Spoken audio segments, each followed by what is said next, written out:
Everybody out of there? So you know? Everybody but Jim. You don't have to worry about him. He's listening.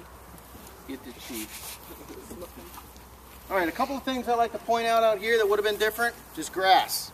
They wouldn't have had grass here. Reason being, there would have been maybe sometimes up to 300 soldiers outside. They would have come in here and performed drills and routines and that sort of thing, so they would have beat the grass down. One of the other things is the ramps all the way around. It's Florida's mission to provide access for everyone, so these are all ADA ramps that we put in. What you would see here, in place of the ramps, would have been mounds of dirt in front of each one of those windows.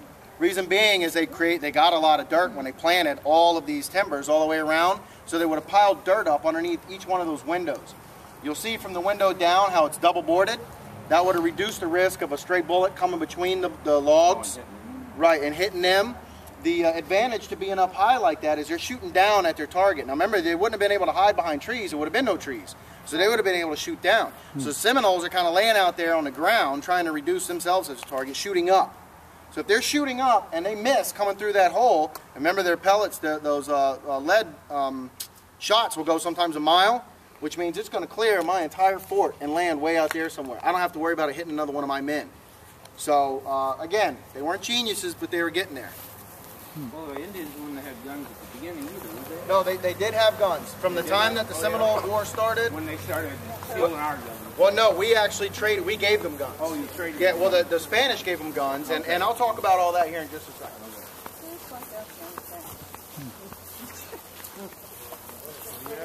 We never learned. I know.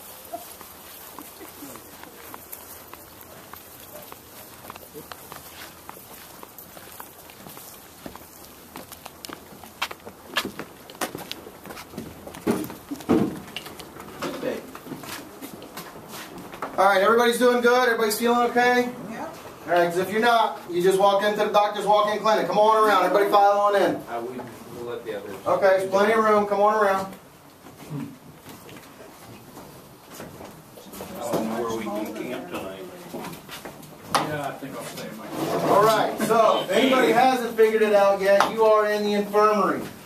There's a few places at Fort Foster you didn't want to be. The infirmary is one of them. 70% of the people that died during the battles with the 1st, 2nd, and 3rd Seminole War were not because of gunfire. They were not because of bayonets. They were not because of hatchets. They were because of things like yellow fever, dysentery, different types of diseases, most of them caused by mosquitoes. At the time, they thought Florida gave off gases from the swamp that killed people. If you spent too much time in Florida, you were going to inhale the gas and you were going to die. No, it was the mosquitoes. Yellow fever, dysentery, they were drinking the water, had bacteria in it, they had no idea. If you were lucky enough to get shot, lucky enough, I say facetiously, if you got shot in the war, then they would bring you in here to the operating table. As clean as it is. Now the doctors kind of prided themselves on their aprons being bloody, made it look like they were really intelligent, they knew what they were doing, so they wouldn't wash their hands or their apron or whatever. Now typically, the surgeons back then were a lot of the carpenters that were around. So if you were a carpenter, you also doubled as a surgeon. So if you get shot in the leg, they know from history, from watching their buddies scream and die, that the infection from the lead and everything else gets gangrene, you're going to die. So what they would do is they would bring you in here, they would gently place you on this table, and they would give you your anesthesia. Meaning they would put this in your mouth and say, bite down, we don't want to hear you.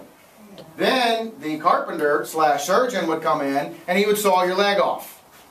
Now if you look around, there's not a whole lot of cleaning materials here. The tables are beveled on the side, so it was easy to just knock everything off on the floor, and then everything would drip down between these boards underneath. So in August, after 4 or 5 surgeries, this place was most unpleasant, to say the least. You would hear very traumatic screams and cries from people in here.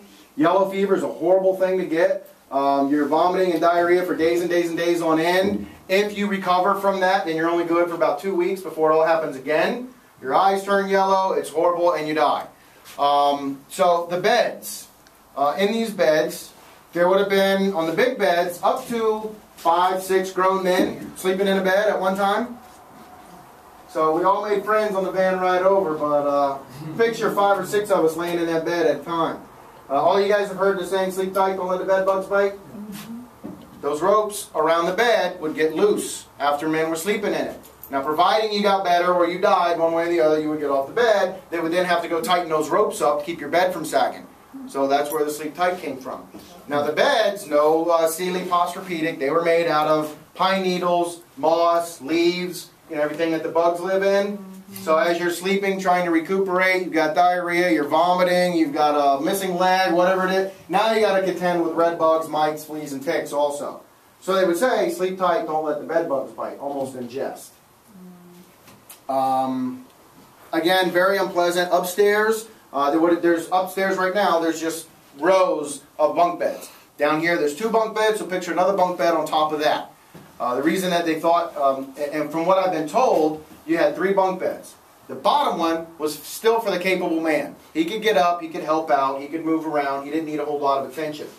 If you're on the middle bunk, you can see you're fairly close to the doctor working on you.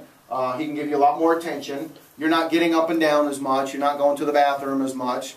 If you made it to the top bunk, you didn't need to see the doctor a whole lot. You probably weren't getting out of bed, going to the bathroom, or feeding yourself. You definitely weren't helping out. So if you went from here to up there and then graduated up, moving up in the world hasn't always been a good thing. Would have been a pretty scary thing if they had to take you from here, move you upstairs, and then say, oh, you get to go to the middle bunk. Now you get to go to the top bunk. Outlook was probably pretty grim. Any questions in here? Nobody? All right. Well, we'll move on. We're going to walk straight down that ramp towards that great big cannon down there.